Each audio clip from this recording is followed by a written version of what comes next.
ನಮಸ್ತೆ. ನನ್ನ ಹೆಸರು ಸಾವಿತ್ರಿ. ನಾನು ಡಾಕ್ಟರ್ ಎಸ್ ಗೋಪಾಲರಾಜು ಸರ್ಕಾರಿ ಪ್ರಥಮ ದರ್ಜೆ ಕಾಲೇಜು ಆನೇಕಲ್ ಇತಿಹಾಸ ವಿಭಾಗದಲ್ಲಿ ಸಹಾಯಕ ಪ್ರಾಧ್ಯಾಪಕರಾಗಿ ಕರ್ತವ್ಯ ನಿರ್ವಹಿಸ್ತಾ ಇದ್ದೀನಿ. ನಾನು ಈ ದಿನ ಮೊದಲ ವರ್ಷದ BA ಮಕ್ಕಳಿಗೆ ಔರಂಗಜೇಬನ ಕುರಿತಾಗಿ ವಿಚಾರಗಳನ್ನು ತಿಳಿಸ್ಕೊಡ್ತೀನಿ. ಮೊದಲಿಗೆ ಔರಂಗಜೇಬನ ಬಾಲ್ಯ ಜೀವನ ಮತ್ತು ಆತನ ಒಂದು ಯುದ್ಧಾಸಕ್ತಿ ಹಾಗೂ ಮೊಘಲರ ಮತ್ತು ಮರಾಠರ ನಡುವಿನ ಸಂಘರ್ಷದ ಕುರಿತಾಗಿ ತಿಳಿಸ್ಕೊಡ್ತೀನಿ. ಔರಂಗಜೇಬನು ಶಹಜಾನನ ಒಲುಮೆ ಪಾತ್ರದ ರಾಣಿ ಮಮ್ತಾಜ್ ಮಹಲ್ಗಳಲ್ಲಿ 1618ರಲ್ಲಿ ಜನಿಸ್ತಾರೆ.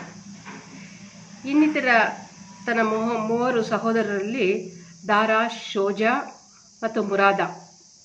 ಬಾಲ್ಯದಲ್ಲಿ ಔರಂಗಜೇಬ್ ಚುರುಕು ಬುದ್ಧಿಯುಳ್ಳವನು, ಹಾಗೆ ವಿದ್ಯಾ ಅರ್ಜನೆಯಲ್ಲೂ ಹೆಚ್ಚಿನ ಆಸಕ್ತಿ ಇರುವನು. ಕುರಾನ್, ಅರಬಿಕ್ ಮತ್ತು ಪರ್ಷಿಯನ್ ಭಾಷೆಗಳನ್ನು ಆಳವಾಗಿ ತಿಳ್ಕೊಂಡಿದ್ದಂಥವನು. ಹಾಗೆ ಯುದ್ಧ ವಿದ್ಯೆಗಳಲ್ಲೂ ಆತನೇನು ಹಿಂದುಳಿದಿರಲಿಲ್ಲ.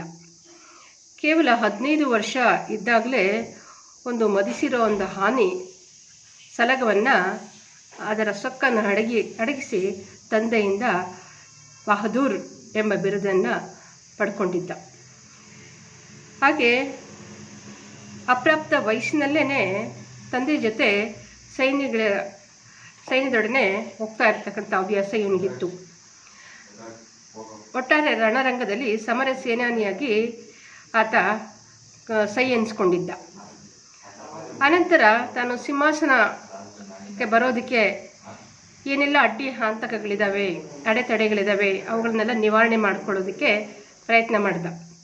ಹಾಗೆ ಆತನ ಮೊದಲಿಗೆ ಮಾಡಿದ್ದು ತಂದೆ ಶಹಜಾನ್ ಕಾಲದಲ್ಲಿ ಗುಜರಾತ್ನಲ್ಲಿ ಆತ 1647ರಿಂದ 48 ಆಡಳಿತ ನಡೆಸಿದ್ದ. ಮುಲ್ತಾನ್ ಮತ್ತು ಸಿಂಧ್ ಪ್ರಾಂತ್ಯಗಳಲ್ಲೂ ರಾಜ್ಯಪಾಲನಾಗಿ ಕರ್ತವ್ಯ ನಿರ್ವಹಿಸಿದ್ದ 1648ರಿಂದ 52ರವರೆಗೂ. ದಕ್ಕನ್ನಲ್ಲಿ 1652ರಿಂದ 57. ಹೀಗೆ ಈ ಕಡೆಯಲ್ಲೆಲ್ಲ ಆತ ರಾಜ್ಯಪಾಲನಾಗಿ ಸೇವೆ ಸಲ್ಲಿಸಿ ಸಾಕಷ್ಟು ಆಡಳಿತದಲ್ಲಿ ಅನುಭವ ಪಡ್ಕೊಂಡಿದ್ದ. ಈ ಹಿನ್ನೆಲೆಯಲ್ಲಿ ಶಹಜಾನ್ ನಂತರ ಉತ್ತರಾಧಿಕಾರಕ್ಕಾಗಿ ಆಂತರಿಕ ಕಲಹ ಏರ್ಪಟ್ಟಿರ್ತಕ್ಕಂಥ ಒಂದು ಹಿನ್ನೆಲೆಯನ್ನು ಗುರುತಿಸ್ಬೋದು. ಮೊದಲಿಗೆ ಶಹಜಾನ್ ತನ್ನ 4 ಮಕ್ಕಳಲ್ಲಿ ಸಾಮ್ರಾಜ್ಯ ಆಡಳಿತವನ್ನು ಹಂಚಿಕೆ ಮಾಡಿದ್ದ. ಮೊದಲಿಗೆ ದಾರಾ ಪಂಜಾಬ್ ಮತ್ತು ವಾಯು ಪ್ರಾಂತ್ಯಗಳಲ್ಲಿ ಪ್ರಾಂತ್ಯಾಧಿಕಾರಿಗಳಾಗಿ ರಾಜ್ಯಪಾಲರಾಗಿ ಅಧಿಕಾರವನ್ನು ವಹಿಸಿಕೊಂಡಿದ್ದರು. ಶೋಜಾ ಬಂಗಾಳ ಮತ್ತು ಒರಿಸ್ಸಾಗಳಲ್ಲಿ ರಾಜ್ಯಪಾಲರಾಗಿ ಕರ್ತವ್ಯ ನಿರ್ವಹಿಸ್ತಾ ಇದ್ದರು. 3ನೇದು ಔರಂಗಜೇಬನೇ. ಈತ ದಕ್ಕನ್ನಲ್ಲಿ ಆಡಳಿತವನ್ನು ನಿರ್ವಹಿಸ್ಕೊಂಡು ಹೋಗ್ತಾ ಇದ್ದ. 4ನೇದು ಮುರಾದ ಗುಜರಾತ್ನಲ್ಲಿ ಮಾಂಡಳಿಕನಾಗಿ ಕರ್ತವ್ಯದಲ್ಲಿ ತೊಡಗಿದ್ದ. ಹೀಗಿದ್ದಂಥ ಪರಿಸ್ಥಿತಿಯಲ್ಲಿ ಯಾರೊಬ್ಬರು ಮುಂದೆ ಶಹಜಾನ್ ನಂತರ ಅಧಿಕಾರಕ್ಕಾಗಿ ಕಚ್ಚಾಟ ಕಾದಾಟಗಳು ಸಹಜವಾಗಿ ಉಂಟಾಯಿತು. 1657ರಲ್ಲಿ ಅನಾರೋಗ್ಯನಾದಂಥ ಶಹಜಾನ್ ಅದರಲ್ಲಿ ಜ್ಯೇಷ್ಠ ಪುತ್ರ ದಾರಾನನ್ನು ತನ್ನ ಮುಂದಿನ ಉತ್ತರಾಧಿಕಾರಿ ಅಂತೇಳಿ ಘೋಷಣೆ ಮಾಡಿದ. ಇದನ್ನು ವಿರೋಧಿಸಿದಂಥ ಶೋಜಾ ಅಂದರೆ 2ನೇವನು ಮತ್ತು 4ನೇವನು ಮುರಾದ ಇವರುಗಳು ತಮ್ಮ ಪ್ರಾಂತ್ಯಗಳಲ್ಲೇ ತಾವೇ ಚಕ್ರವರ್ತಿಗಳು ಅಂತೇಳಿ ಘೋಷಣೆ ಮಾಡಿಕೊಂಡ್ರು. ಇನ್ನು ಔರಂಗಜೇಬ್ ರಾಜ್ಯವನ್ನು ತಮ್ಮಿಬ್ಬರಲ್ಲೇ ಹಂಚ್ಕೊಡೋದು ಅಂತಲೂ ಒಪ್ಪಂದ ಮಾಡಿಕೊಂಡಿದ್ರು. ಹೀಗೆ ಈ ಒಂದು ಪರಿಸ್ಥಿತಿಯಲ್ಲಿ ಮುರಾದನನ್ನು ತನ್ನ ಕಡೆಗೆ ಸೆಳೆದುಕೊಂಡು ಈ ಮಧ್ಯೆ ಶೋಜಾ ಮತ್ತು ದಾರಾ ನಡುವೆ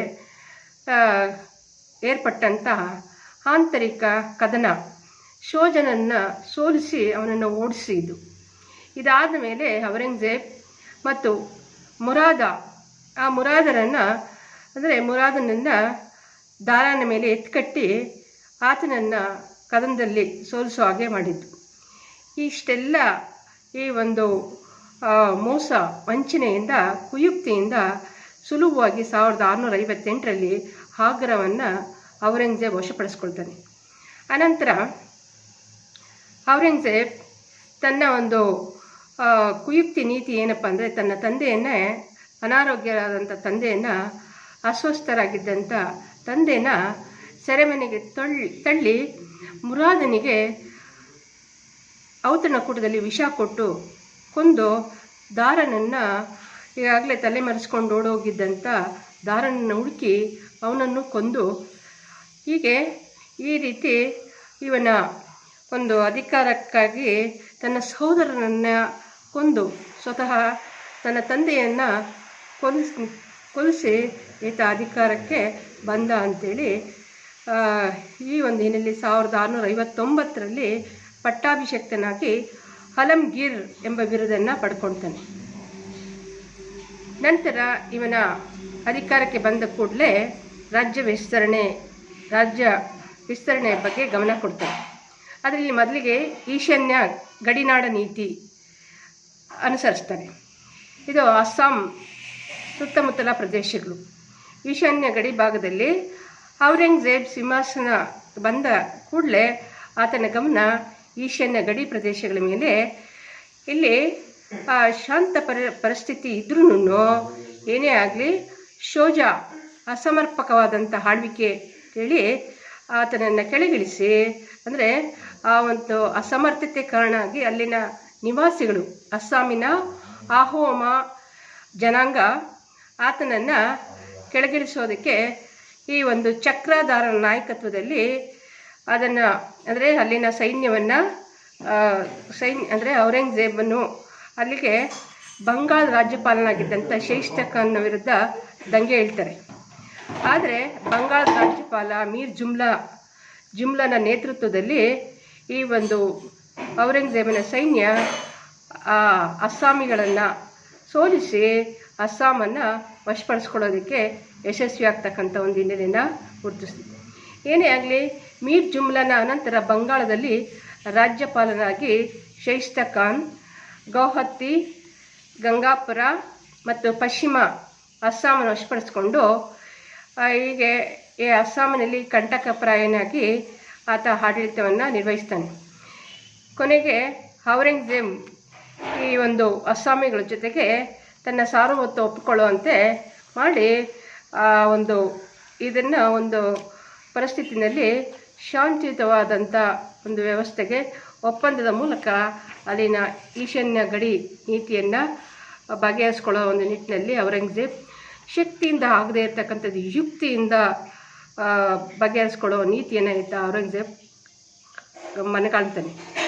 ಓಕೆ, ನೆಕ್ಸ್ಟು ವಾಯು ಗಡಿ ನೀತಿ. ವಾಯು ಗಡಿ ನೀತಿನಲ್ಲಿ ದಂಗೆಕೋರರಾದಂಥ ಮುಸ್ಲಿಂ ಪಂಗಡಗಳು ಪಂಜಾಬಿನ ಸಂಪತ್ತನ್ನು ಲೂಟಿ ಮಾಡುವ ವೃತ್ತಿಯಲ್ಲಿ ತೊಡಗಿದ್ರು. ಪ್ರಾರಂಭದಲ್ಲಿ ಔರಂಗಜೇಬ್ ಇವರಿಗೆ ಹಣ ಕೊಟ್ಟು ಅಂದರೆ ಅವರನ್ನು ಶಾಂತಗೊಳಿಸೋ ಯತ್ನವನ್ನು ಮಾಡ್ತಾನೆ. ಅದರಲ್ಲಿ ಪ್ರಮುಖವಾಗಿ ಯೂಸಫ್ ಜಾಯಿಗಳು, ಅಫ್ರೀದಿಗಳು, ಕಟಕರು ಇವರೆಲ್ಲ ಇರ್ತಾರೆ. ಮೊದಲಿಗೆ ಯೂಸಫ್ ಜಾಯಿಗಳನ್ನು ಹೇಗೆ ಮಟ್ಟ ಹಾಕೋದು ಅಂಥೇಳಿ ಅವರು ಹೇಳಿ ಕೇಳಿ ದರೋಡೆ ಪ್ರವೃತ್ತಿಗೆ ಹೆಸರುವಾಸಿಯಾದಂಥ ಯೂಸಫ್ ಜಾಯಿಗಳು ಮೊಘಲ್ ಸಾಮ್ರಾಜ್ಯದ ವಾಯುಗಡಿನಲ್ಲಿ ಪದೇ ಪದೇ ದಾಳಿ ಮಾಡ್ತಾಯಿದ್ರು. ಅದರಲ್ಲಿ ಪ್ರಮುಖವಾಗಿ ಬಾಗು ಎಂಬುವನ ನೇತೃತ್ವದಲ್ಲಿ. ಹೀಗಾಗಿ ಇವರು ಈ ಒಂದು ಪೆಶಾವರ್ನವರೆಗೂ ದಾಳಿ ನಡೆಸ್ತಾಯಿದ್ರು. ಹೀಗೆ ಪೆಶಾವರ್ವರೆಗೂ ಧಾವಿಸಿದಂಥ ಈ ಉಗ್ರಗಾಮಿಗಳು, ಅದರ ದರೋಡೆಕಾರರು 1667ರಲ್ಲಿ ಈ ಒಂದು ಯೂಸಫ್ ಜಾಯಿಗಳ ಇವರನ್ನು ಪೆಶಾವರ್ ಬಳಿ ಧ್ವಂಸ ಮಾಡುತ್ತಾನೆ. ಔರಂಗಜೇಬ್ ಈ ಆದೇಶದ ಮೇರೆಗೆ ಅಮೀನ್ ಖಾನ್ ಯೂಸಫ್ ಜಾಯಿಗಳನ್ನು ಸೋಲಿಸಿ ಅವರ ಒಂದು ಸೊಕ್ಕನ್ನು ಅಡಗಿಸೋದ್ರಲ್ಲಿ ಯಶಸ್ವಿ ಆಗ್ತಾನೆ. ಮುಂದೆ ಅಫ್ರೀದಿಗಳ ದಂಗೆ. ಇವರು ಪಠಾಣ್ ಪಂಗಡದಲ್ಲಿ ಅಫ್ರೀದಿಗಳು ಸಾಹಸಿಗಳು. ಇವರ ನಾಯಕ ಅಕ್ಮಲ್ ಖಾನ್ ಮೊಘಲರ ವಿರೋಧಿ ದಂಗೆಗಳನ್ನು ಅಡಗಿಸೋದ್ರಲ್ಲಿ ಆತ ನಿಸ್ಸೀಮನಾಗಿರ್ತಾನೆ. ಹಾಗಾಗಿ ಈ ಒಂದು ದಂಗೆಯನ್ನು ಅಡಗಿಸೋದಕ್ಕೆ ಮೊಘಲ್ ರಾಜ್ಯಪಾಲ ಮಹಮ್ಮದ್ ಅಮೀನ್ ಖಾನ್ ಇದರಲ್ಲಿ ತಲೆ ಅಂದರೆ ಅಲ್ಲಿ ಭಾಳಷ್ಟು ಉಪಟಾಳವನ್ನು ಅಂದರೆ ಪದೇ ಪದೇ ದಾಳಿ ನಡೆಸ್ತಕ್ಕಂಥ ಈ ಒಂದು ಅಂದರೆ ಆತ ಭಾಳಷ್ಟು ದಾಳಿ ನಡೆಸ್ತಕ್ಕಂಥ ಅಪ್ರೀತಿಗಳನ್ನು ಭಾಳಷ್ಟು ತಲೆನೋವಾಗಿ ಕಾಡ್ತಾ ಇರ್ತದೆ. ಹಾಗೆ ಅವರನ್ನು ಸೋಲಿಸಿ ಪೆಶಾವರದವರೆಗೂ ಅವ್ರನ್ನ ಓಡಿಸ್ಕೊಂಡೋಗಿ ಅಲ್ಲಿ ಅವ್ರನ್ನ ಮಟ್ಟ ಹಾಕೋದಕ್ಕೆ ಪ್ರಯತ್ನ ಮಾಡ್ತಾನೆ. ಹಾಗೆ 1672ರಲ್ಲಿ ಎರಡನೇ ಬಾರಿಗೆ ಅಫ್ರೀದಿಗಳ ನಾಯಕ ಅಕ್ಮಲ್ ಖಾನ್ ಆತ ಈ ಒಂದು ತಾನೇ ಸ್ವತಂತ್ರ ಅಂತೇಳಿ ಮೊಘಲರ ಸಾರ್ವಭೌಮತ್ವವನ್ನು ತಿರಸ್ಕರಿಸಿ ಸ್ವತಂತ್ರನಾಗೋದಕ್ಕೆ ಬಯಸ್ತಾನೆ.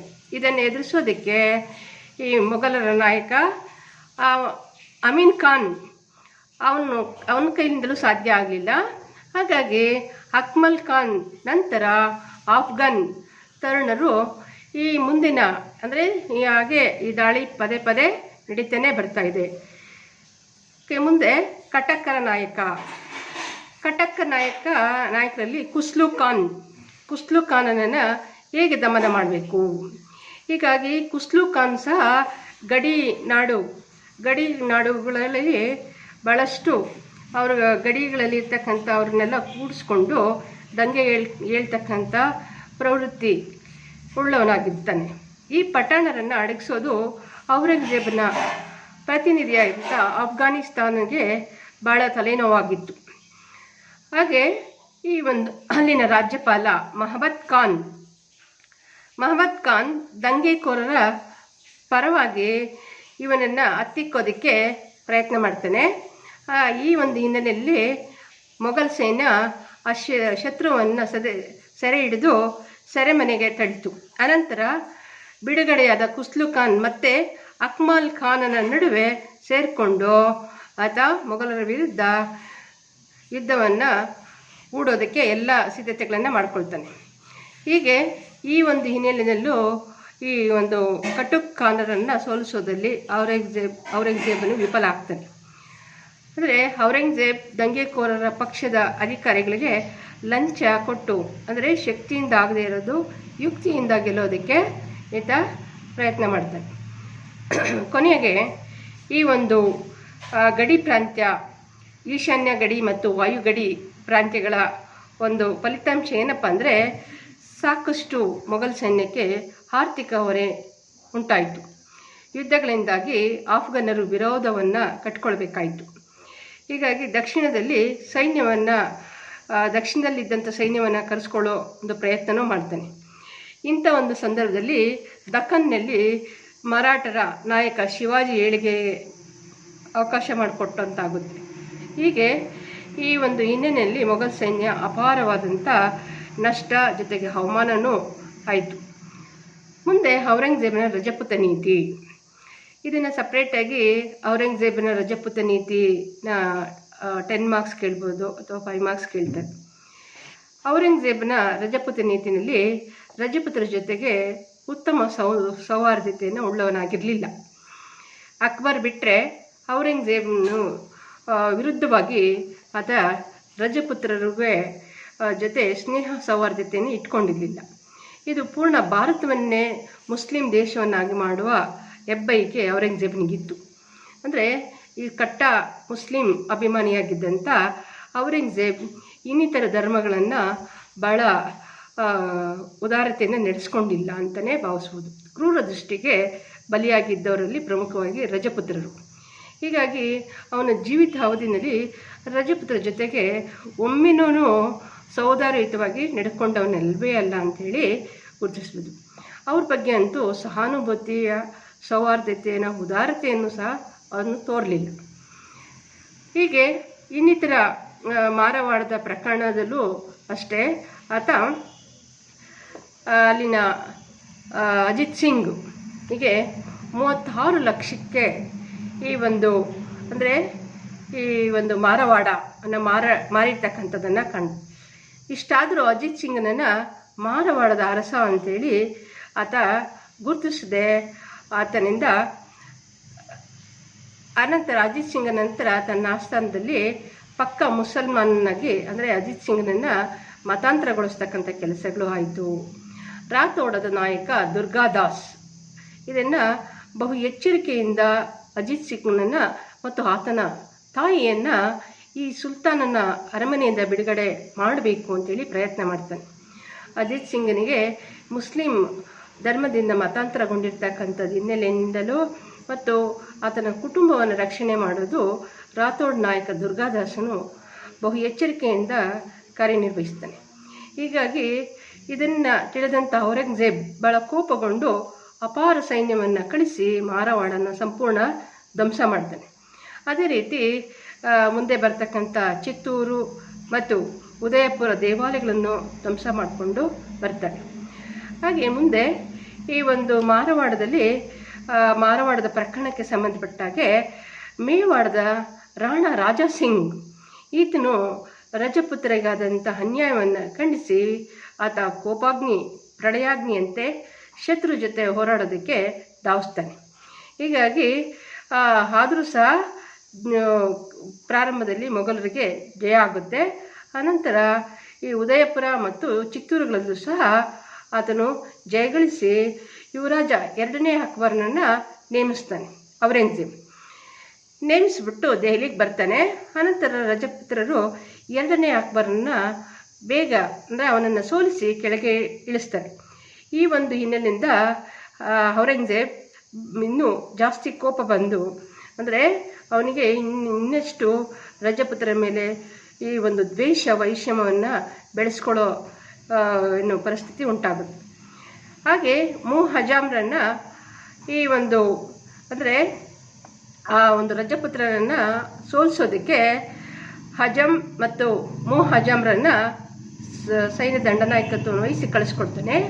ಈ ಮಧ್ಯೆ ಮಾರವಾಡಕ್ಕೆ ಬಂದಂಥ ಯುವರಾಜ 2ನೇ ಅಕ್ಬರ್ ರಜಪುತ್ರರ ಜೊತೆ ಸೇರಿಕೊಂಡು ತಂದೆ ವಿರುದ್ಧನೇ ದಂಗೆ ಹೇಳ್ತಾನೆ.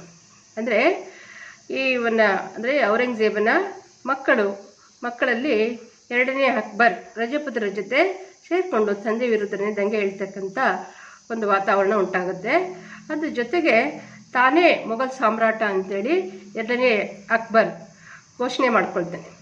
ಆದರೆ ಔರಂಗಜೇಬ್ ಮಾತ್ರ ಈ ಒಂದು ಯುವರಾಜ ಅಕ್ಬರ್ನ ಒಂದು ನಡವಳಿಕೆಯನ್ನು ಖಂಡಿಸಿ ರಜಪುತ್ರರ ವಿರೋಧಿಯಾಗಿ ಮತ್ತಷ್ಟು ವ್ಯಾಘ್ರನಾಗ್ತಾನೆ. ಹಾಗೆ ಆತನು ಸೈನ್ಯ ಸಮೇತನಾಗಿ ದಕ್ಕನ್ ಕಡೆ ಹೊರಟು ಬರ್ತಾನೆ. ಹೀಗೆ ಬಂದಂಥವನು ಇದ್ರ ಜೊತೆಗೆ ಪರ್ಷಿಯಾದ ಸೇರಿ 1704ರಲ್ಲಿ ಈ ಒಂದು ತನ್ನ ಒಂದು ಕೊನೆಯ ಅಂದರೆ ಉದಯ್ಪುರ್ ಒಪ್ಪಂದಗಳ ಪ್ರಕಾರ ಜೈಸಿಂಗ್ ಮೇವಾರದ ರಾಣಾ ಅಂತೇಳಿ ಪರಿಗಣಿಸಿ 5,000 ಕುದುರೆಗಳ ಮನಸಬ್ದರನ್ನಾಗಿ ಮಾರ್ಪಡಿಸಿ ಹೀಗೆ ಮಾರವಾಡ ಮಾತ್ರ 1707ರ ಔರಂಗಜೇಬ್ ಮರಣದ ಕೊನೆಯವರೆಗೂ ಹೋರಾಟ ಮುಂದುವರಿತೇನೆ ಇತ್ತು ಅಂತೇಳಿ ಗುರುತಿಸ್ಬೋದು. ಅನಂತರ ಬಹದ್ದೂರ್ ಶಾ ಅಜಿತ್ ಸಿಂಗನನ್ನು ಮಾರವಾಡದ ರಾಣಾ ಸಿಂಗನಂತಲೇ ಘೋಷಣೆ ಮಾಡಿರ್ತಕ್ಕಂಥದ್ದನ್ನು ಗುರುತಿಸ್ತೀವಿ. ಓಕೆ, ಮುಂದೆ ಔರಂಗಜೇಬನ ದಕ್ಕನ್ ನೀತಿ.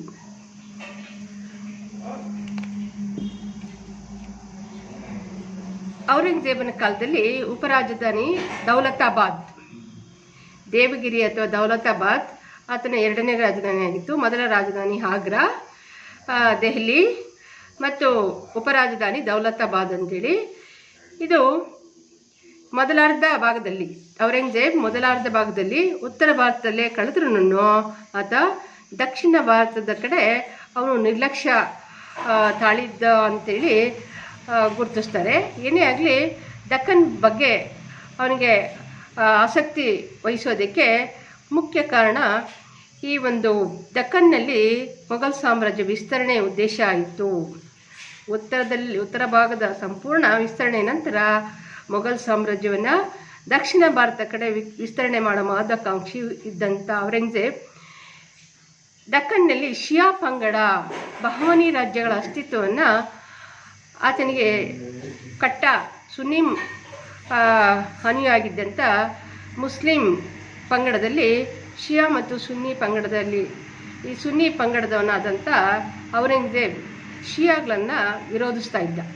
ಹೀಗಾಗಿ ಆತನಿಗೆ ಈ ಒಂದು ದಕ್ಕನ್ನಲ್ಲಿದ್ದಂಥ ಶಿಯಾಗಳನ್ನ ಸೋಲಿಸಿ ಅವರನ್ನು ತನ್ನ ಅಂದರೆ ಸಾರ್ವಭೌಮತ್ವವನ್ನು ಒಪ್ಕೊಳ್ಳುವಂತೆ ಮಾಡಬೇಕು ಅನ್ನೋದೇ ಇವನ ಉದ್ದೇಶ ಆಗಿತ್ತು.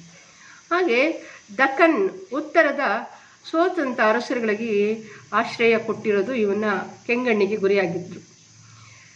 ದಕ್ಕನ್ನಲ್ಲಿ ಆಶ್ರಯ ಪಡೆದಂಥ ಅರಸರುಗಳು, ಉತ್ತರದಲ್ಲಿ ಯಾರೆಲ್ಲ ಅರಸರುಗಳು ಸೋತರೋ ಅವರು ಸಹಜವಾಗಿ ದಕ್ಷಿಣದಲ್ಲಿ ಆಶ್ರಯ ಪಡ್ಕೊಂಡಿದ್ರು. ಅದು ಸಹ ಈ ದಕ್ಕನ್ನಿನ ಕಡೆ ಅವನು ಗಮನ ಹರಿಸೋದಕ್ಕೆ, ಅವನ ದ್ವೇಷ ವೈಷಮ್ಯ ಹೆಚ್ಚಾಗೋದಕ್ಕೆ ಕಾರಣ ಆಯಿತು ಅಂತ ಹೇಳೋದು ತಪ್ಪಾಗಲಾರ್ದು. ಇನ್ನು 4ನೇದು ಅಂತಂದರೆ ಹಿಂದೂ ಸಂಸ್ಕೃತಿ ತವರೂರಾದಂಥ ದಕ್ಷಿಣ ಭಾರತ. ಅವನಿಗೆ ಅದರಲ್ಲೂ ಈ ಒಂದು ದಕ್ಕನ್ನಲ್ಲೇ ಮರಾಠ ಸಾಮ್ರಾಜ್ಯ ತಲೆ ಎತ್ತಿದ್ದು ಅವನಿಗೆ ಸಹಿಸ್ಕೊಳ್ಳೋಕ್ಕಾಗದೇ ಇರ್ತಕ್ಕಂಥ ವಿಚಾರ ಅನ್ನುವಂತನೂ ಗುರುತಿಸ್ಬೋದು. ಧರ್ಮಾಂಧನಾಗಿದ್ದಂಥ ಔರಂಗಜೇಬನ ಹೊಟ್ಟೆಗೆ ಬೆಂಕಿ ಬಿತ್ತು ಅಂತಲೇ ಗುರುತಿಸ್ತೀವಿ. ಹಾಗೆ 5ನೇದು, ಈಗಾಗಲೇ ಆರ್ಥಿಕವಾಗಿ ಮುಗ್ಗಟ್ಟನ್ನು ಅನುಭವಿಸ್ತಾ ಇದ್ದಂಥ ಔರಂಗಜೇಬನಿಗೆ ದಕ್ಷಿಣ ರಾಜ್ಯಗಳ ಸಂಪತ್ತಿನ ಮೇಲೆ ಅವನಿಗೆ ಕಣ್ಣು. ಹೀಗೆ ಅಪಾರವಾದಂಥ ಸಂಪತ್ತನ್ನು ಹೊಡಿಬೇಕು ಅನ್ನೋದು ಸಹ ಆಗಿತ್ತು. 6ನೇ ಪಾಯಿಂಟು, ಔರಂಗಜೇಬ್ ವಿರುದ್ಧ ಯಾರೆಲ್ಲ ವಿರೋಧಿಗಳಿದ್ದರು ಅವರನ್ನೆಲ್ಲ ತನ್ನ ಮಗ 2ನೇ ಅಕ್ಬರ್ನಿಗೆ ಆಶ್ರಯ ನೀಡಿದ್ದು, ಅವನ್ನ ಪೋಷಣೆ ಮಾಡಿದ್ದು, ಇದೂ ಸಹ ಅವನ ದ್ವೇಷಕ್ಕೆ ಕಾರಣ ಆಯಿತು. ಹಾಗೆ ಮರಾಠರ ನಾಯಕ ಸಾಂಬಾಜಿ ಅಕ್ಬರ್ನಿಗೆ ರಕ್ಷಣೆ ಕೊಟ್ಟಿದ್ದ. ಈ ವಿಚಾರದಿಂದಲೂ ಸಹ ಔರಂಗಜೇಬನಿಗೆ ದಕ್ಕನ್ನಿನ ಮೇಲೆ ಪಿತ್ತ ನೆತ್ತಿಗೆ ಎತ್ತು ಅಂತ ಹೇಳೋದು ತಪ್ಪಾಗಲಾರ್ದು. ಹೇಗಾದರೂ ಮಾಡಿ ದಕ್ಕನ್ನಲ್ಲಿದ್ದಂಥ ಮರಾಠರನ್ನು ಧೂಳೀಪಟ ಮಾಡೋದೇ ಇವನ ಮುಖ್ಯ ಉದ್ದೇಶ ಅಂತಲೂ ಗುರುತಿಸ್ತೀವಿ. ಮೇಲಾಗಿ ಈ ಹಿಂದೆ ತನ್ನ ತಂದೆ ಕಾಲದಲ್ಲಿ ದಕ್ಕನ್ ಪ್ರಾಂತ್ಯದಲ್ಲಿ ರಾಜ್ಯಪಾಲನಾಗಿ ಕರ್ತವ್ಯ ನಿರ್ವಹಿಸಿರ್ತಕ್ಕಂಥ ಒಂದು ಹಿನ್ನೆಲೆಯಲ್ಲಿ ಆತನಿಗೆ ದಕ್ಷಿಣದ ಬಹುಭಾಗವೆಲ್ಲ ಪರಿಚಿತವಾಗಿದ್ದು, ಹೀಗಾಗಿ ಬಹಳ ಉತ್ಕಟ ಮಹದಾಕಾಂಕ್ಷೆಯಿಂದ ಈತ ಈ ದಕ್ಕನ್ ಬಗ್ಗೆ ಹೆಚ್ಚಿನ ಆಸಕ್ತಿ ತಾಳಿದವನು. ಕೊನೆಯದಾಗಿ ದಕ್ಕನ್ ರಾಜ್ಯದಲ್ಲಿ ಪ್ರಮುಖವಾದಂಥ ಮುಸ್ಲಿಂ ರಾಜ್ಯಗಳಾದಂಥ ಈ ಶಾಹಿ ರಾಜ್ಯಗಳಲ್ಲಿ ಪ್ರಮುಖವಾಗಿ ಬಿಜಾಪುರ, ಗೋಲ್ಕಂಡ ಸುಲ್ತಾನರು ಇಡೀ ಭಾರತದ ಬಾದಶಾಹನಾದಂಥ ಈ ಔರಂಗಜೇಬನ್ನು, ಅಂದರೆ ತನ್ನನ್ನು ಗೌರವಿಸದೆ ಪರ್ಷಿಯಾದ ಶಾನನ್ನು ತಮ್ಮ ಸಾರ್ವಭೌಮರು ಅಂತೇಳಿ ಅವರು ಒಪ್ಕೊಂಡಿರ್ತಾರೆ.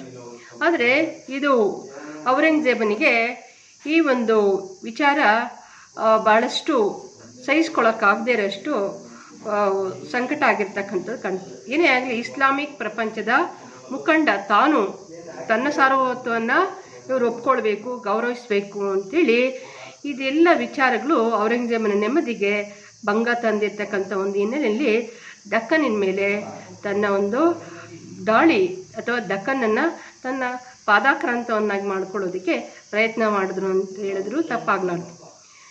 ನಂತರ ದಕ್ಕನ್ನಲ್ಲೇ ಮೊದಲಿಗೆ ಈತ ಮರಾಠರೊಂದಿಗೆ ಸಂಘರ್ಷಕ್ಕೆ ಇಳಿದಿರ್ತಕ್ಕಂಥ ಒಂದು ಬೆಳವಣಿಗೆನ ಗುರುತಿಸ್ತೀವಿ. ಇದಕ್ಕೆ ಮುಖ್ಯ ಕಾರಣ ಅಂತಂದರೆ ರಾಜಕೀಯ ಚಟುವಟಿಕೆಗಳನ್ನು ಉತ್ತರದಿಂದ ದಕ್ಷಿಣಕ್ಕೆ ಆತ ಬದಲಾಯಿಸ್ತಾನೆ. ಈ ಎಲ್ಲ ಅಂಶಗಳಿಂದ ಪ್ರಯತ್ನಾಗಿ ಸ್ಫೂರ್ತಿ ಪಡೆದಂಥ ಈತ ಔರಂಗಜೇಬ್ ತನ್ನ ರಾಜಕೀಯ ಚಟುವಟಿಕೆಗಳಿಗೆ ಉತ್ತರಕ್ಕೆ ಸೀಮಿತ ಆಗದೆ ದಕ್ಷಿಣದ ಕಡೆ ವಿಸ್ತರಿಸ್ತಾನೆ. ಹೀಗೆ ಈ ಔರಂಗಜೇಬ್ ಅಪಾರವಾದಂಥ ಸೈನ್ಯ ಜೊತೆ ಮರಾಠರ ಏಳಿಗೆಯನ್ನು ಸಹಿಸದೆ ಏಳಿಗೆ ಆಗಿದ್ರೂ ಅದನ್ನು ಧೂಳೀಪಟ ಮಾಡೋದಕ್ಕೆ ಕಂಕಣಬದ್ಧನಾಗಿ ದಕ್ಕನ್ ಕಡೆ ಧಾವಿಸ್ತಾರೆ. ಹೀಗೆ ಸಮರೋಪಾದಿ, ಒಂದು ರೀತಿ ಸವಾಲಿನೋಪಾದಿಯಲ್ಲಿ ಈತ ದಕ್ಕನ್ನಲ್ಲಿ ದಕ್ಷಿಣ ಭಾರತದ ಕಡೆ ಬರ್ತಾನೆ. ಹೀಗಾಗಿ ಈ ಒಂದು ಮರಾಠ ಸಾಮ್ರಾಜ್ಯ ಏನಿತ್ತು ಇದು ಹಿಂದೂ ಸಂಸ್ಕೃತಿಯನ್ನು, ಹಿಂದೂ ಸಮಾಜವನ್ನು, ಸಾಮ್ರಾಜ್ಯವನ್ನು ಅದನ್ನು ಉಳಿಸಿ ಬೆಳೆಸ್ಕೊಂಡು ಹೋಗುವಂಥ ಈ ಮರಾಠ ಸಾಮ್ರಾಜ್ಯದ ವಿರುದ್ಧ ತನ್ನ ಒಂದು ಸಂಘರ್ಷವನ್ನು ಹುಟ್ಟು ಹಾಕ್ತಕ್ಕಂಥ ಬೆಳವಣಿಗೆಯನ್ನು ಗುರುತಿಸ್ತೀವಿ. ಹೀಗೆ ಏನಾದರೂ ಆಗಲಿ ಮರಾಠರ ನಾಯಕ ಶಿವಾಜಿಯನ್ನು ಮಟ್ಟ ಹಾಕೋದಕ್ಕೆ ಈತನು ಶಿವಾಜಿಯ ಮೇಲೆ ದ್ವೇಷ ವೈಷಮ್ಯವನ್ನು ಬೆಳೆಸುವ ಒಂದೆಲ್ಲ ಪ್ರಯತ್ನಗಳನ್ನು ಸಹ ಆತ ಒಟ್ಟಾರೆ ಶಿವಾಜಿಯ ಮರಾಠರನ್ನು ಮಣ್ಣಾಗಿಸೋದಕ್ಕೆ ಮರಾಠರ ಎಲ್ಲ ಪ್ರಯತ್ನಗಳನ್ನು ಮಣ್ಪಾಲು ಮಾಡೋದಕ್ಕೆ ಔರಂಗಜೇಬ್ ಪ್ರಯತ್ನ ಮಾಡ್ತಾನೆ. ಆ ಪ್ರಯತ್ನದಲ್ಲಿ ವಿಫಲನಾಗ್ತಕ್ಕಂಥದ್ದು. ಒಂದು ಕಡೆ ಹೇಳ್ತಾರೆ, ಮಹಾರಾಷ್ಟ್ರ ಬೆಟ್ಟದ ಒಂದು ಸಣ್ಣ ಇಲಿ ಅಂತೇಳಿ ಭಾವಿಸಿದಂಥ ಔರಂಗಜೇಬನಿಗೆ ಮಹಾರಾಷ್ಟ್ರದ ಬೆಟ್ಟದ ಹುಲಿಯಾಗಿ ಪರಿಣಮಿಸಿರ್ತಕ್ಕಂಥ ಒಂದು ವಿಚಾರವನ್ನು ನಾವು ಇಲ್ಲಿ ಮರೆಯೋದಕ್ಕಾಗೋದಿಲ್ಲ. ಹೀಗಾಗಿ ಕೊನೆಗೆ ಔರಂಗಜೇಬ್ ಈ ಒಂದು ಮರಾಠರನ್ನ ಆತ ಕೆಣಕಿದ ಸಿಂಹನಂತಾಗಿರ್ತಕ್ಕಂಥ ನಂತರ ಆತನು ತನ್ನ ಒಂದು ಸೋಲನ್ನು ಒಪ್ಪಿಕೊಂಡು ತನ್ನ ಒಂದು ಅವನತಿಗೆ ಅದು ಕಾರಣ ಆಗಿರ್ತಕ್ಕಂಥದ್ದನ್ನು ಕಾಣ್ತೀವಿ. ಈ ಒಂದು ವಿಚಾರದಲ್ಲಿ ಶಿವಾಜಿಯನ್ನು ಹತ್ತಿಕ್ಕೋದಕ್ಕೆ ಔರಂಗಜೇಬನ ಪ್ರತಿಸ್ಪರ್ಧಿಗಳಾದಂಥ ಅಂದರೆ ಅವನ ನೆಚ್ಚಿನ ದಂಡನಾಯಕಗಳಲ್ಲಿ ಶೈಸ್ತಾ ಖಾನ್ ಮತ್ತು 1663ರಲ್ಲಿ ಶೈಸ್ತಾ ಖಾನನ್ ಅಧಿಕಾರಕ್ಕೆ ಬರ್ತಕ್ಕಂಥದ್ದನ್ನು, ಹಾಗೆ ಯುವರಾಜ ಮೊಹಾಜಾಮ್, ರಾಜ ಜಯಸಿಂಹ 1665ರಲ್ಲಿ ಇವರು ಪ್ರಾರಂಭದಲ್ಲಿ ಪ್ರಯತ್ನ ಮಾಡಿ ಆ ಒಂದು ಪ್ರಯತ್ನದಲ್ಲಿ ವಿಫಲರಾಗಿ ಹತಾಶರಾಗಿ ಬಂದ ದಾರಿಗೆ ಸುಂಕ ಇಲ್ಲ ರೀತಿಯಲ್ಲಿ ವಾಪಸ್ ಹೋಗ್ತಾರೆ. ಹಾಗೆ ನಂತರ ಮರಾಠರ ವಿರುದ್ಧ ದಾಳಿ ಮಾಡಿದಂಥ ಶೈಸ್ತಾ ಖಾನ್ ಸಹ ಶಿವಾಜಿಯಿಂದ ತನ್ನ ಕೈ ಬೆರಳನ್ನೇ ಕಳೆದುಕೊಂಡು ಆತ ಸೋತು ವಾಪಸ್ ಹೋಗಿರ್ತಕ್ಕಂಥದ್ದನ್ನು ಕಾಣ್ತೀವಿ. ಆದರೆ ಜೈಸಿಂಗ್ ಕುತಂತ್ರದಿಂದ ವಿಶ್ವಾಸದ ಮಾತುಕತೆ ನೆಪದಲ್ಲಿ ಮೊಘಲ್ ಆಸ್ಥಾನಕ್ಕೆ ಕರೆದೊಯ್ದಂಥ ಶಿವಾಜಿಯನ್ನು ಔರಂಗಜೇಬ್ ಬಂಧಿಸಿ ಸೆರೆಮನೆಯಲ್ಲಿ ಇಟ್ಟಿರ್ತಕ್ಕಂಥ ಒಂದು ಬೆಳವಣಿಗೆ ವಾತಾವರಣವನ್ನು ಕಾಣ್ತೀವಿ. ಸೆರೆಮನೆಯಿಂದ ತಪ್ಪಿಸ್ಕೊಂಡು ಹೋದಂಥ ಶಿವಾಜಿ ನೆನಪಾಗಿ ಔರಂಗಜೇಬ್ ಬೆಚ್ಚಿ ಬೀಳ್ತಕ್ಕಂಥನು. ಶಿವಾಜಿ ಚಾಣಚಕ್ಯತೆಯಿಂದ ಸಿಡಿಲ ಮರಿ ಆತ ಸೆರೆಮನೆಯಿಂದ ತಪ್ಪಿಸ್ಕೊಂಡು ಹೋಗಿರ್ತಕ್ಕಂಥ ಬೆಳವಣಿಗೆ ನೆನೆದು ಔರಂಗಜೇಬ್ ಬೆಚ್ಚಿ ಬೀಳ್ತಾನೆ.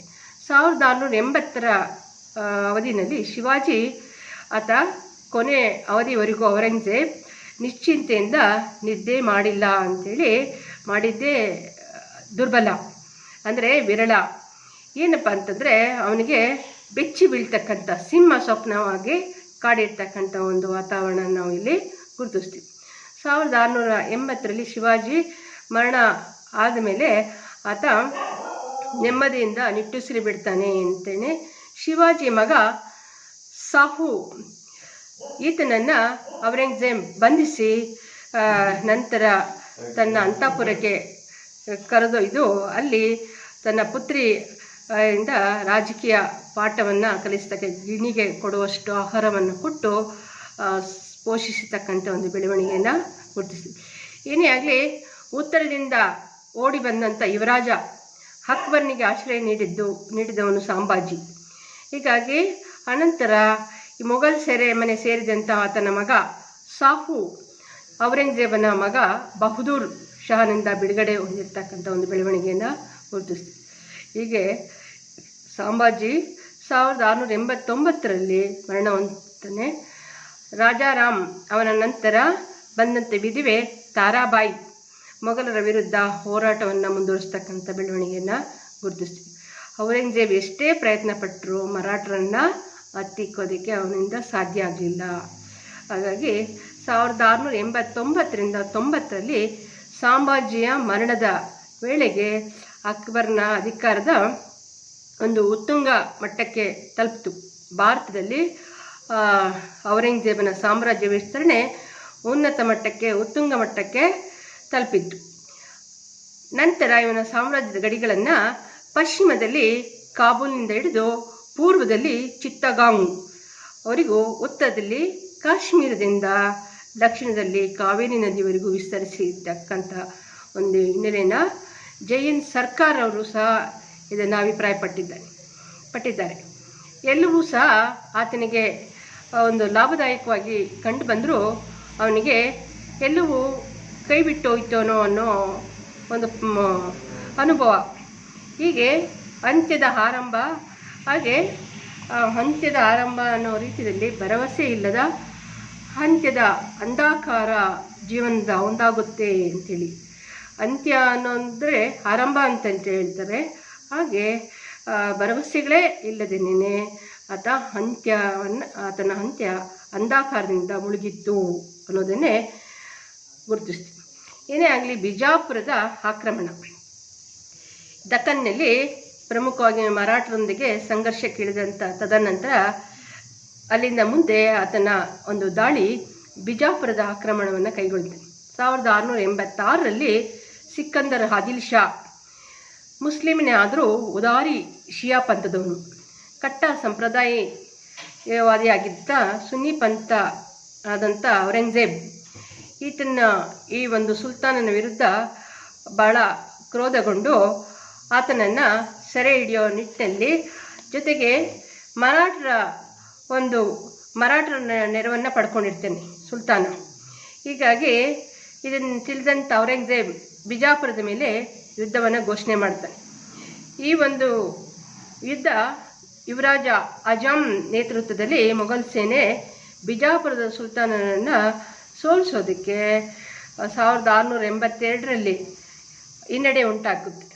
ಹೀಗೆ ಮುಂದೆ 4 ವರ್ಷಗಳ ಕಾಲ ಅಪಾರವಾದಂಥ ಸೇನೆ ನಷ್ಟ ಆಗಿ ಕೊನೆಗೆ ಔರಂಗಜೇಬನೇ ಸೈನ್ಯ ದಂಡೆತ್ತಿ ಬರ್ತಾನೆ. ಈ ಬಂದಂಥ ಔರಂಗಜೇಬ್ ಬಿಜಾಪುರವನ್ನು ಮುತ್ತಿ ಸಿಕ್ಕಂದರ್ ಆದಿಲ್ ಶಾನನ್ನು ಸೆರೆ ಹಿಡಿದು ಅವನನ್ನು ದೌಲತಾಬಾದಿನ ಸೆರೆಮನೆಯಲ್ಲಿ ಬಂಧಿಸಿರ್ತಕ್ಕಂಥದ್ದು 1686ರಲ್ಲಿ ಗುರುತಿಸ್ತೀವಿ. ನಂತರ ಆತನ ಮುಂದಿನ ದಂಡಯಾತ್ರೆ ಗೋಲ್ಕಂಡ ಸ್ವಾಧೀನದಲ್ಲಿ, ಅಂದರೆ ಗೋಲ್ಕಂಡವನ್ನು ವಶಪಡಿಸಿಕೊಂಡಿದ್ದು 1687ರಲ್ಲಿ. ಹೀಗೆ ದಕ್ಕನ್ನ ಮತ್ತೊಂದು ಶಿಯಾ ರಾಜ್ಯ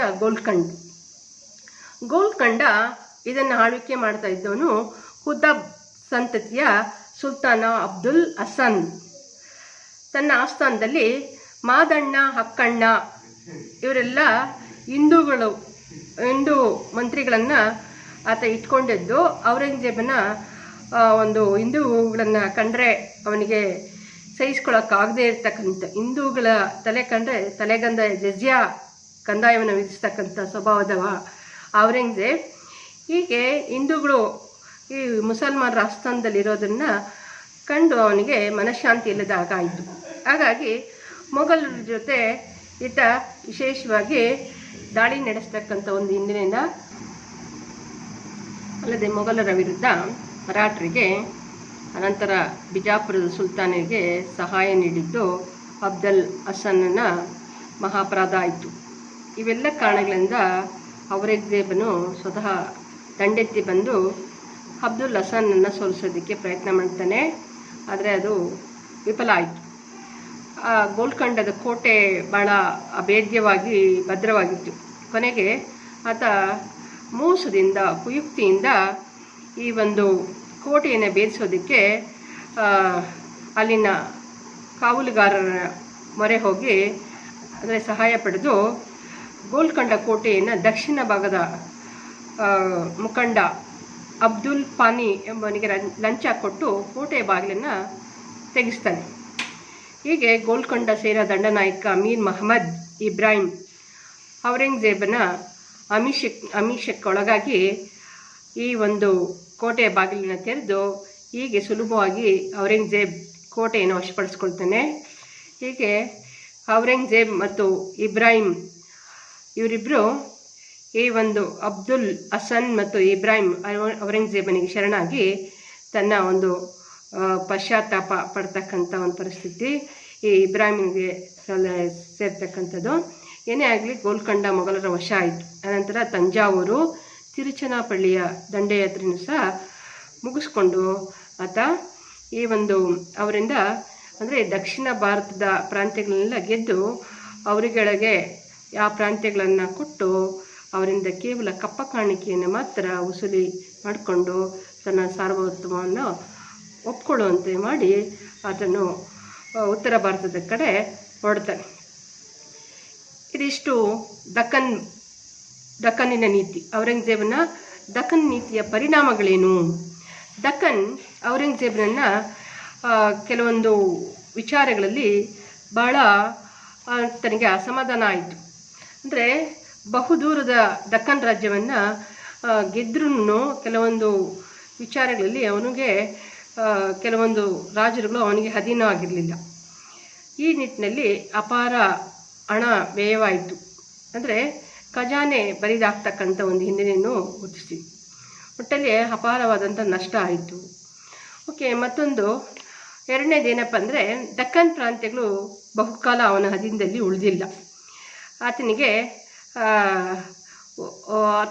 ಸಾರ್ವಭೌಮತ್ವವನ್ನು ಒಪ್ಪಿಕೊಂಡ್ರು. ಆತನು ಹೋದ್ಮೇಲೆ ಪುನಃ ಎಂದಿನಂತೆ ತಾವೇ ಸರ್ವ ಸಾಮ್ರಾಟರಾಗಿ ಮೆರೆಯೋ ಒಂದು ಹಿನ್ನೆಲೆಯಲ್ಲಿ ಔರಂಗಜೇಬನ ಗೋರಿ ಮಾತ್ರವಾಗದೆ ಮೊಘಲ್ ಸಾಮ್ರಾಜ್ಯ ಗೋರಿಯೂ ಆಯಿತು.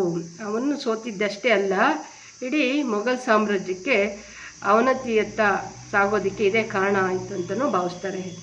ಹಾಗೆ ದಕ್ಕನ್ ದಿಗ್ವಿಜಯಗಳಿಂದ ಔರಂಗಜೇಬ್ ಮಹತ್ಕರವಾದಂಥ ಅದೇನನ್ನೂ ಸಾಧಿಸಲಿಲ್ಲ ಅಂತಲೇ ಅಭಿಪ್ರಾಯ ಪಡ್ಬೋದು.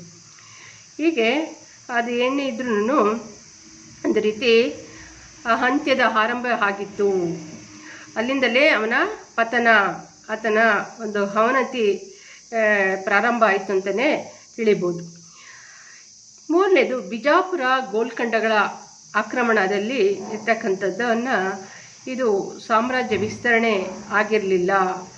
ಇದೊಂದು ತನ್ನ ಒಂದು ಸಾರ್ವಭೌಮತ್ವವನ್ನು ಉಳಿಸ್ಕೊಳ್ಳೋದಕ್ಕೆ ಮತ್ತು ಏರೋದಕ್ಕೆ ಇನ್ನಿತರ ದುರ್ಬಲ ಸುಲ್ತಾನರ ಮೇಲೆ ಏರೋದಕ್ಕೆ ಅಷ್ಟೇ ಆಗಿತ್ತು. ವಿವಿಧ ರಾಜ್ಯಗಳನ್ನು ಈತ ಗೌರವಿಸದೇನೆ ಅವರನ್ನು ಹತ್ತಿಕ್ಕೋ ಮಟ್ಟದಲ್ಲಿ ಇವನು ಅಸಮರ್ಥನಾಗಿದ್ದ. ಹತ್ತಿಕ್ಕೋದಕ್ಕೆ ಸಾಧ್ಯ ಆಗಲಿಲ್ಲ ಅಂತಲೇ ಭಾವಿಸ್ಬೋದು. ಹಾಗೆ ಎಲ್ಲ ಕಡೆ ಅವ್ಯವಸ್ಥೆಗಳು ತಾಂಡವಾಡ್ತಿತ್ತು, ಆಡಳಿತ ಕುಸಿಯಿತು.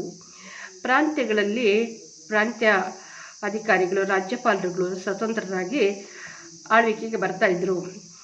ಇನ್ನು ಐದನೇದು ಚಕ್ರವರ್ತಿಯ ಆಶ್ರಯ ಇಲ್ಲದೆ ಕಲೆ, ವಾಸ್ತುಶಿಲ್ಪ, ಸಾಹಿತ್ಯವು ಎಲ್ಲವೂ ಸಹ ನಶಿಸ್ತಾ ಹೋಯಿತು. ಈ ಕ್ಷೇತ್ರಗಳ ಯಾವುದಕ್ಕೂ ಪ್ರೋತ್ಸಾಹ ಕೊಟ್ಟಿರಲಿಲ್ಲ, ಅದರ ಗಂಧವೇ ಆತನಿಗಿರಲಿಲ್ಲ ಅಂತಲೇ ಭಾವಿಸ್ಬೋದು. ಹಾಗೆ ಇನ್ನು ಆರನೇದು ಮುಖ್ಯವಾಗಿ ದಕ್ಕನಿನ ಅವಿಶ್ರಾಂತ ಅಂದರೆ ವಿಶ್ರಾಂತಿ ಇಲ್ಲದೆ ಕದನಗಳಲ್ಲಿ ತೊಡಗಿದಂಥ ಮೊಘಲ್ ಸಾಮ್ರಾಜ್ಯದ ಖಜಾನೆಯನ್ನು ಬರಿದೆ ಮಾಡುತ್ತೇವೆ ವಿನಃ ಖಜಾನೆ ತುಂಬಲಿಲ್ಲ. ಇದರಿಂದಾಗಿ ಸರ್ಕಾರದ ಆರ್ಥಿಕ ದಿವಾಳಿಗೆ ತುತ್ತಾಯಿತು. ಹಾಗೆ ಬಹುಕಾಲ ಇಲ್ಲೇ ಉಳಿಬೇಕಾಗಿದ್ದರಿಂದ ಮೊಘಲ್ ಸೈನ್ಯ ಭಾಳಷ್ಟು ಅದರ ಒಂದು ನ್ಯೂನ್ಯತೆ ಜೊತೆಗೆ ಅದು ಉತ್ಸಾಹರಹಿತವಾಗಿ ಪರಿಣಮಿಸಿತು. ಶತ್ರುಗಳು ಸುತ್ತುವರೆದರು, ಶತ್ರುಗಳ ಸಂಖ್ಯೆ ಹೆಚ್ಚಳ ಆಯಿತು. ಇವೆಲ್ಲವುಗಳಿಂದ ಜರ್ಜಿತನಾದಂಥ ಔರಂಗಜೇಬ್ ಇದೇ ಮಾನಸಿಕ ಗೊಂದಲದಲ್ಲಿ, ಇದೇ ಒಂದು ಚಿಂತೆಯಲ್ಲಿ 1707ರಲ್ಲಿ ಅವನು ತನ್ನ ಕೊನೆಯುಸಿರನ್ನು ಹೇಳಿದ ಅಂಥೇಳಿ ಗುರುತಿಸ್ಬೋದು. ಓಕೆ, ಇಷ್ಟೆಲ್ಲ ಮಾಡಿದಂಥ ಒಂದು ಅಂದರೆ ಔರಂಗಜೇಬನು ನಿಜಕ್ಕೂ ಶಹಜಾನ್ 4 ಮಕ್ಕಳಲ್ಲಿ ಈತ ಮೂರನೇವನಾದ್ರೂ ಮೊಯಿನುದ್ದೀನ್ ಔರಂಗಜೇಬ್ ಅಂಥೇಳಿ ತನ್ನ ಪ್ರತಿಸ್ಪರ್ಧಿ ಸಹೋದರಗಳನ್ನೆಲ್ಲ ಸಿಂಹಾಸನಕ್ಕಾಗಿ ಅವನ್ನೆಲ್ಲ ಹತ್ತಿಕ್ಕಿ ಸ್ವತಃ ತನ್ನ ತಂದೆಯನ್ನೇ ಅವನು ಕೊಲ್ಲಿಸಿ ಅಧಿಕಾರಕ್ಕೆ ಬಂದು ಮೊಘಲ್ ಸಾಮ್ರಾಜ್ಯದಲ್ಲಿ ಉನ್ನತ ಮಟ್ಟಕ್ಕೆ ಏರಿದ. ಬಹಳ ಉಚ್ಛ್ರಿಯ ಸ್ಥಿತಿಯಲ್ಲಿ ಉತ್ಕೃಷ್ಟ ಮಟ್ಟದಲ್ಲಿ ಆಡಳಿತ ನಡೆಸಿದ್ದ ಔರಂಗಜೇಬ್ ಒಬ್ಬ ಅವಿಶ್ರಾಂತ ದುಡಿಮೆಗಾರನಾಗಿ ಅಪ್ರತಿಮ ವೀರ, ಸಮರ್ಥ ಸೇನಾನಿ, ದಕ್ಷ ಆಡಳಿತಗಾರ ಅಂತ ಹೇಳಿದ್ರೆ ತಪ್ಪಾಗಲಾರ್ದು. ಪರ್ಷಿಯನ್, ಅರಬಿಕ್ ಭಾಷೆಗಳಲ್ಲಿ ಘನ ಪಾಂಡಿತ್ಯವನ್ನು ವಿದ್ವಾಂಸನಾಗಿದ್ದಿಷ್ಟಾದರೂ ಚಕ್ರವರ್ತಿಯಾಗಿ ಆತನು ಎಲ್ಲ ಕಡೆ ಅಪಜಯವನ್ನೇ ಕಂಡರೂ ಅವನ ದೀರ್ಘಕಾಲದ ಆಳ್ವಿಕೆ ಕೊನೆಗೆ ದುಃಖಾಂತದಲ್ಲೇ ಮುಕ್ತಾಯ ಆಯಿತು. ಅವನ ಆಳ್ವಿಕೆ ಮೊದಲ 20 ವರ್ಷಗಳು ಶಾಂತಿಯುತವಾದರೆ ಇನ್ನು ಕೊನೆಯದಾದಂಥದ್ದು ಈ ಗಡಿ ಕದನಗಳಿರ್ಬೋದು, ಸಾಮ್ರಾಜ್ಯದ ಶಾಂತಿಗೆ ಯಾವ ಚ್ಯುತಿಯೂ ಉಂಟಾಗದಿಲ್ಲ ಅಂತಲೇ ಭಾವಿಸ್ಬೋದು. ಏನೇ ಆಗಲಿ ಈತ ಬ್ರಿಟಿಷರಿಗೆ ಪಿಡುಗಾದಂತೆ ಇತರರಿಗೂ ಇವರು ಪಿಡುಗಾಗಿದ್ದ. ಔರಂಗಜೇಬ್ ತನ್ನ ಒಂದು ಭೇದೋಪಾಯ ನೀತಿ ಅಂದರೆ ಶಾಂತಿ ಮತ್ತು ಸುಭದ್ರತೆಯನ್ನು ಸ್ಥಾಪಿಸಿದ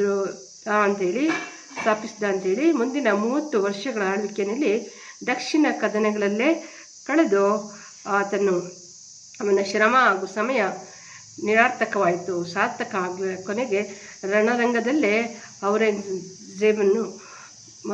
ರಣರಂಗಕ್ಕೆ ಔರಂಗಜೇಬ್ ಬಲಿಯಾದ ಅಂತೇಳಿದ್ರು ತಪ್ಪಾಗಲಾರದು. ಹೀಗಾಗಿ ಅವನನ್ನು ಆತನು ಕೊನೆಯಿಂದ ದಕ್ಕನ್ ಕದನಗಳ ಖಜಾನೆಯನ್ನು ಬರಿದು ಮಾಡಿದ್ದು, ಸರ್ಕಾರ ದಿವಾಳಿತನ ಆಯಿತು.